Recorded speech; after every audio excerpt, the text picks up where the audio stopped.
from West Virginia Public Broadcasting. Support for the following is provided by the West Virginia Department of Education and West Virginia Public Broadcasting. Hey everyone, it's Education Station, the show where we invite teachers from all across West Virginia to submit videos of themselves teaching their favorite lessons. In today's episode, we've got 3 exciting lessons about writing, science, and at-home expectations. Well, hello and welcome back, everyone. I'm your host, Alex Milanese, and we're kicking off today's episode with a fun lesson from Miss Jones and Miss Hayes. They're going to teach us about a special type of writing called opinion writing. Let's check it out. Hi, I'm Amy Jones, and this is Vanessa Hayes. Today we're going to do a lesson on opinion writing. And with opinion writing, we have a debate. And the debate is whether plastic should be banned or not. Okay, so I have these articles that we already read through, and we listed pros and cons to using plastic bags based on these articles, which are our sources. Okay, so now that we have listed our pros and cons to this, we really should be able to form our own opinion. So, with that being said, we're going to form our own opinion, and we are going to then write an essay. But first, we have, let's first say, I'm a believer in I can statements. So I want to hear you guys say, I'll say it, you say it. Are you ready? Right. All right. I can. I can. Write an. Write an. Opinion essay. An opinion essay. Okay, so the common language for writing an opinion essay is that you have to first make a plan, and then after your plan, you can write it, revise it, edit it, and publish it. So are you ready to plan it? Right, and I'm going to go through the steps on how you plan. So when you make a plan, there are some words that we use to get us started off. The very first thing we're going to use is in my opinion, comma. And this is where you get to state your opinion. Okay, Right? and the first thing is our plan is line ... That's the plan that we use to organize our thoughts. They don't have to be complete sentences. They can just be some of our thoughts so that we can make them into better sentences when we're done. It's just an organization tool, topic sentence, detail sentences, and I'm going to make 4 of them because we have 4 paragraphs. Sure. Okay. So in my opinion, comma will go on your top line. And then we have some transition words that we're going to use. And Mrs. Hayes can fill these in as we go along.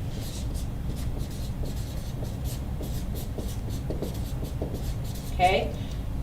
So our first transition word is first. First, comma. Our next paragraph is going to start with also, comma. Our third paragraph will be furthermore, comma. And our last paragraph will be in conclusion. Now, when we write an opinion essay, we have to have at least 2 places where we cite our source. So you can see Mrs. Hayes has filled in the source states, according to the article. You could use several different ways of saying this. But you have to have it at least twice in your opinion essay. Okay, so I'm going to go ahead and make my plan on why I think, my opinion is that plastic bags should not be banned. So in my opinion, and I'll just write my opinion, plastic bags should not be banned. Okay, first, I'm going to give my first reason, and I'm just going to put sulky here. Again, it doesn't have to be a complete sentence, just my thoughts. The source states, well, my sources were those articles that I read, and I believe it did say in there exactly that they don't get soggy, they don't get wet. So the bags, plastic bags, do not get wet. Okay, and then this dot is a free detailed sentence about what I think, what I feel, what I know about my first reason. And I'm just going to say something about that. I'm going to put carrying groceries in the rain, so that when I go to make my sentence, I know that's what I'm talking about. All right, also, I'm going to give reason number 2. It has to be different than the first one. So also, plastic bags are reusable.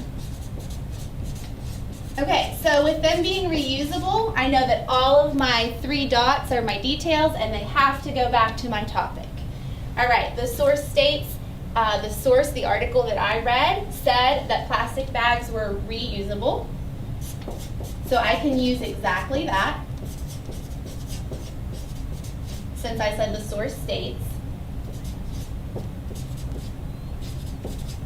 And then I get 2 free detailed sentences about my topic sentence that plastic bags are reusable. So I'm going to put lunch. That'll remind me when I'm writing to make a sentence about the fact that I use them to put my lunch in them. And the other thing I use them for is as trash bags at my house, like in my bathroom. Okay, furthermore, not done yet, I've got another reason. So furthermore, I have more to say. I need one more reason that's not my also reason, that's not my first reason. So furthermore, and I'm going to put the homeless blankets here, because that's what I want that topic to be about for this paragraph. And I get 3 free detailed sentences here. So I'm just going to say something about making blankets would be fun.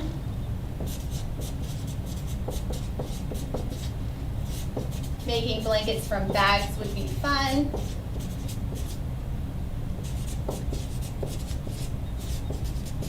I'm also going to say something about plastic bags are very useful. And then I'll remember that I can say something about making things there. And my third one, I'm just going to say something about it being smart and resourceful. So I'll just put that there in my plan. I know what I'm going to say whenever I go to type this or write it. And in conclusion, this is the best paragraph because I just get to go back and restate my opinion, my first reason, my also reason, my furthermore reason, and I'm just wrapping this up and trying to sell my opinion. So in conclusion, plastic bags should not be banned. I've done all the hard work, so now I just get to restate things. So first, they're soggy. I'll know to put that sentence there. Here, I'm going to put my also and furthermore reasons together to make a compound sentence. Number 1, that gives me different sentence structure, which is good. I haven't done that yet. And I won't be leaving any of my reasons out. So, plastic bags are reusable. And I'll use that comma and, that's my reminder to do a compound sentence, and homeless blankets.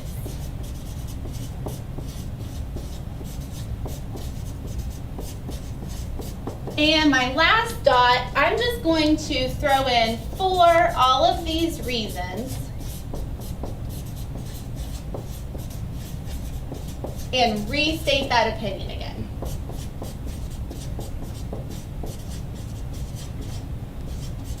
So, this is, like I just want to restate, this is my plan.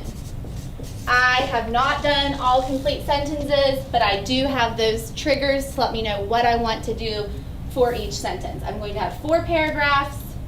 It's all organized, just like your room should be organized. You don't want to have things everywhere. We want everything to be together that belongs together. That's how our paragraphs are.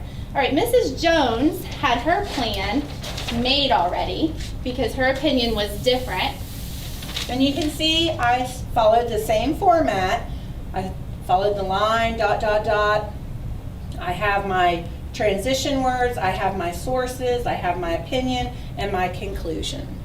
Okay, so now we are ready to write based on our plan. Okay, so I went ahead and typed up my essay. You can see I have 4 paragraphs. I checked it for spelling, capitalization. I have my transition words. 2 sources are cited here. I have that compound sentence, and I even use the power of because to make my sentences more detailed from my plan.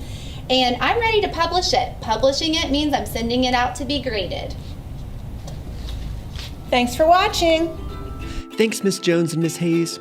All right, so next up, we've got an exciting science lesson. Dr. Saplita is going to help us better understand what goes on in our brains while we dream. This should be interesting. Let's check it out.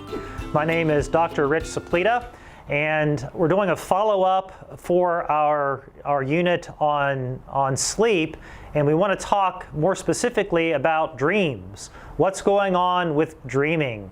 Okay, so both in terms of the brain physiology, the brain function, what's happening there during REM or rapid eye movement sleep that's causing us to dream, but also the more fascinating question that turns out to be also much more difficult to answer: what do our dreams mean? Okay, so we'll start out with the physiology because it's more clear-cut. And so what we see happening in the brain during sleep with the waves, the brain waves, is we see something called Pgo waves. And what this stands for, if you remember our overview of brain anatomy, we talked about the pons here in the lower parts of the brain, right? The pons is the P. The G stands for geniculate. That's sort of a weird word. It actually is short for something much longer, the lateral geniculate nucleus of the thalamus. The thalamus is the main relay center in the brain. And then the O stands for the occipital lobe. Okay, the visual parts of the brain here in the back of the head. I put an I here in the front so you'll know that this is the back part of the brain.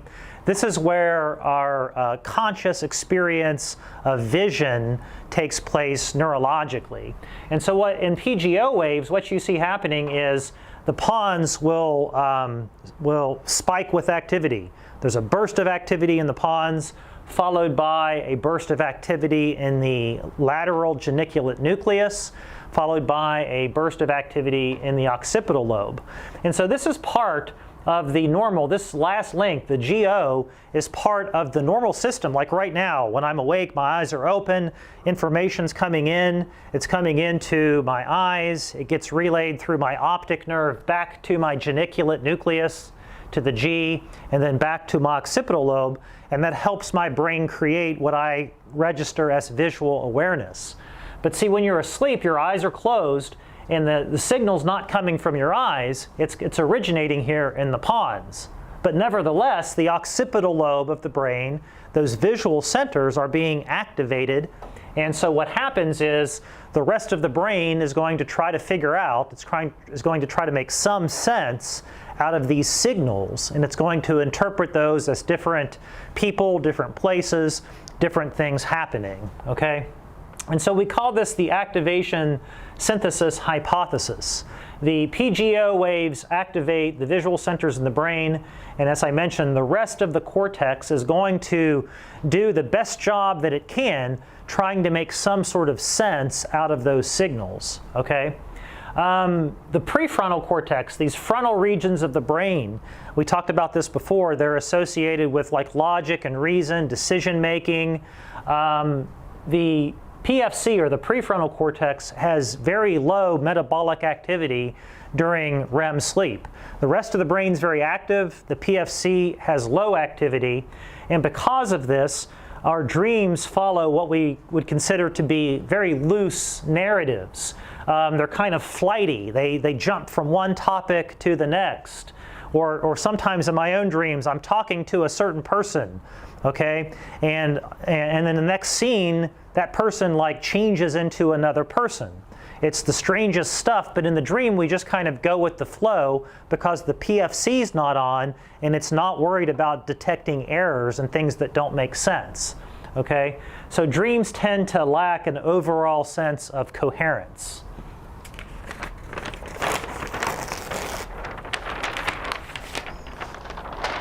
Okay. Now, according to this hypothesis, and this personally for me does square with my own experiences, the content of dreams tends to often involve relatively peripheral things or minutia from the previous day. Maybe on the way home from work you got stuck in a traffic jam and there's all of those orange cones there along the highway that we all love, right? well, your brain might pick up on something that's a minutia like that and find a way to work that into your dream somehow, okay, especially if that was unusual that day. Okay, according to this hypothesis, and this kind of, I feel like I'm the guy that's telling you that magic's not real, you know, but there's there's relatively little profound meaning to be discovered in our dreams. And I want to contrast this with, here in the second part, with earlier psychologists like Sigmund Freud. Okay, Sigmund Freud placed a big emphasis on dream analysis. And so we'll talk a little bit here about Freudian dream analysis. To understand this, you've got to understand a little bit about how Freud understood the human mind to work. And so the most common illustration is what we call the Iceberg Illustration. Okay, so y'all are familiar with icebergs. There's only a little bit of the iceberg that sticks up above the surface of the ocean, right? The main mass of the iceberg is submerged. You can't see it from the surface.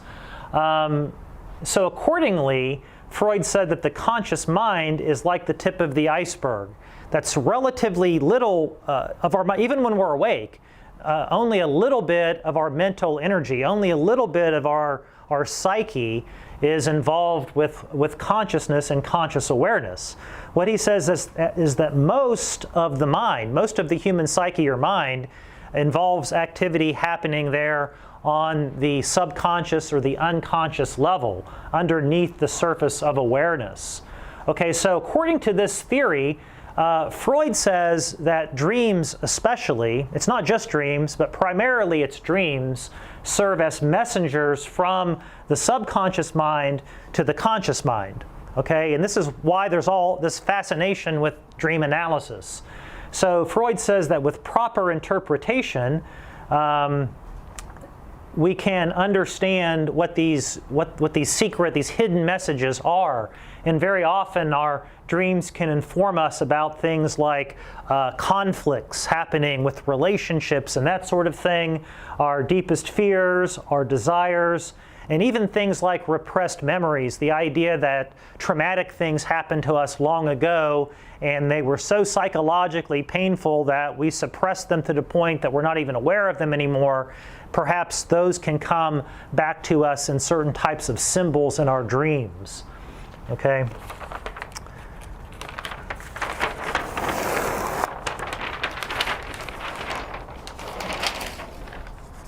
Okay, so Freud also says, Freud used the term id, ego, and superego.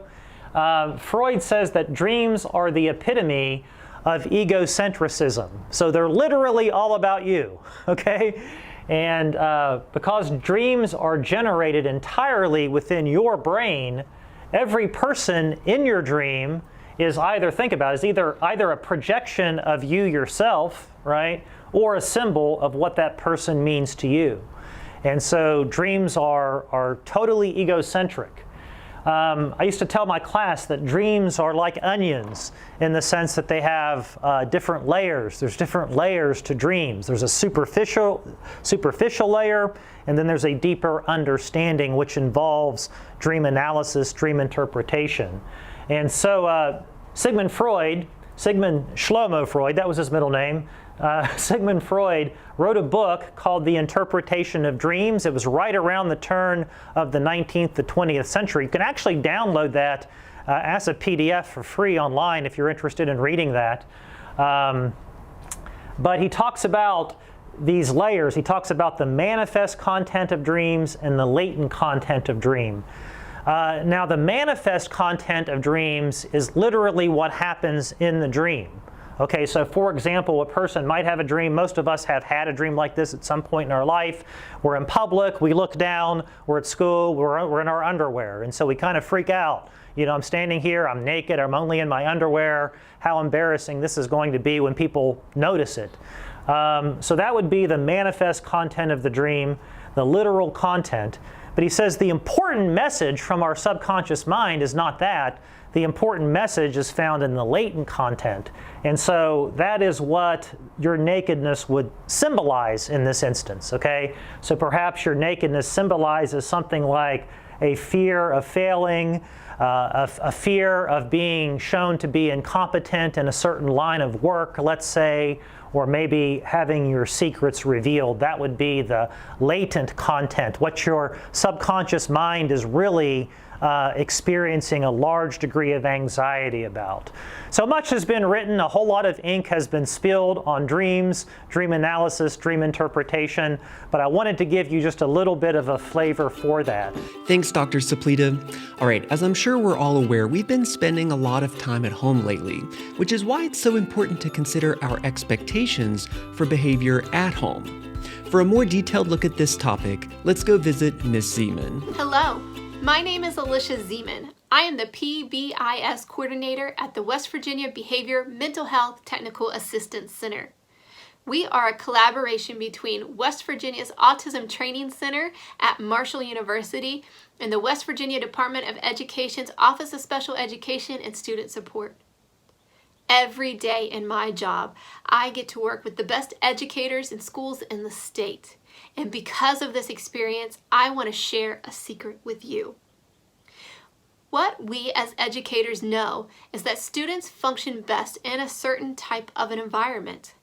That environment is an environment that is nurturing, consistent, safe, and responsive. That seems like a lot, but I want to tell you that we can make all environments nurturing, safe, consistent, and responsive. We can do that by providing expectations for our students. When we do that, we know that our students and your children will have more consistency within their lives and behavior will change. Expectations are really important because they allow us to be on the same page about what we are expecting within our homes. Author and researcher Brené Brown says a quote that I love. She says, "Clear is kind, unclear is unkind." That's exactly what we're asking you to do. Let's be clearly communicating to our kids at our home what we're expecting of them, what are characteristics and values and behaviors that we want to see in our environment. We can't expect children to behave in certain ways if we haven't clearly set a foundation of what we need to see from them.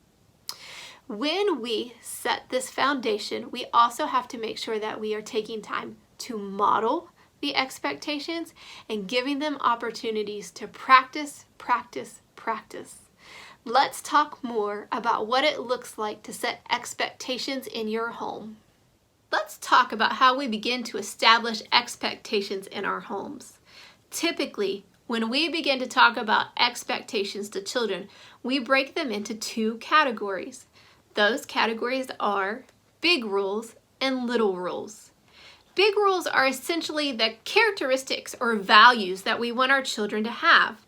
And the little rules are the direct behaviors that they are going to do to show us that they understand those characteristics and values.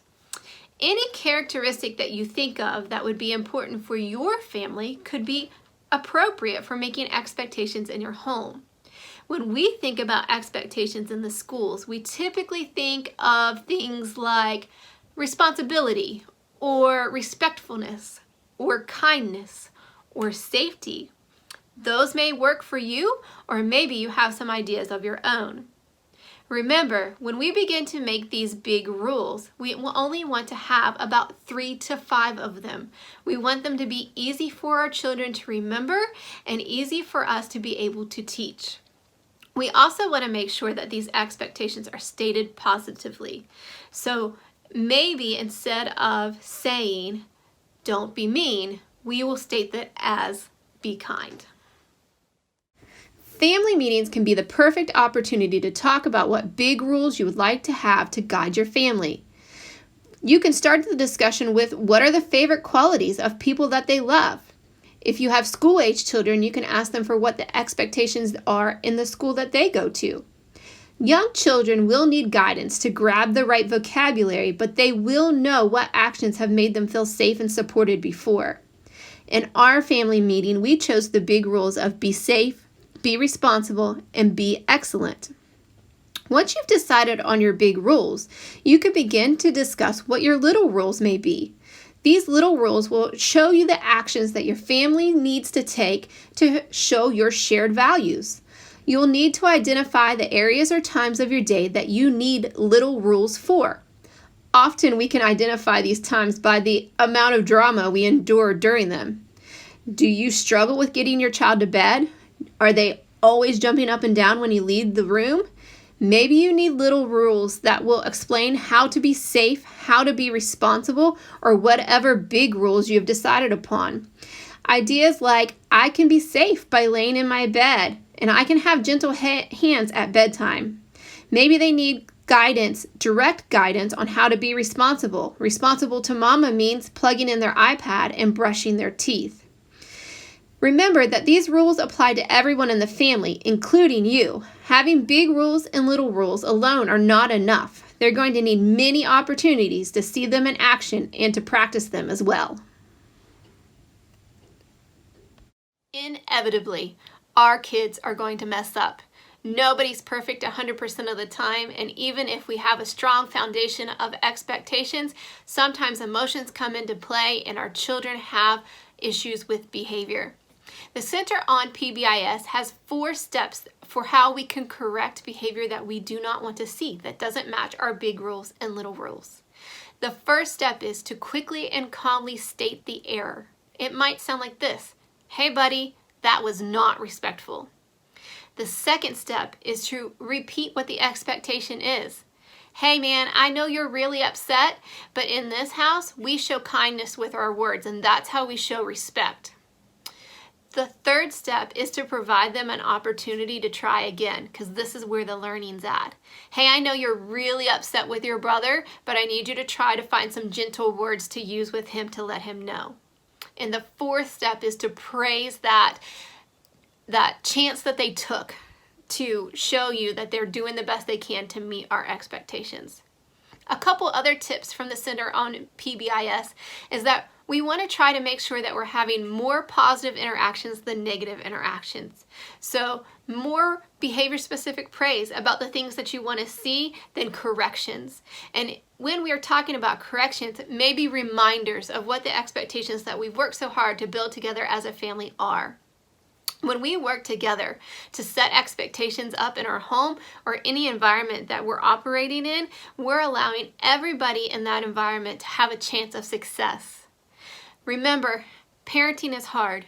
Growing up is hard. Being a kid is hard. But the clearer we can be for our kids, the better off we are in our home environments. If you'd like more information on positive behavioral interventions and supports, please visit us at www.wvpbis.org. Thanks, Ms. Zeman. All right, well, that wraps up everything for us here today on Education Station. We want to thank everyone who shared their awesome lessons, and we want to thank you for watching. We'll see you next time right here on Education Station.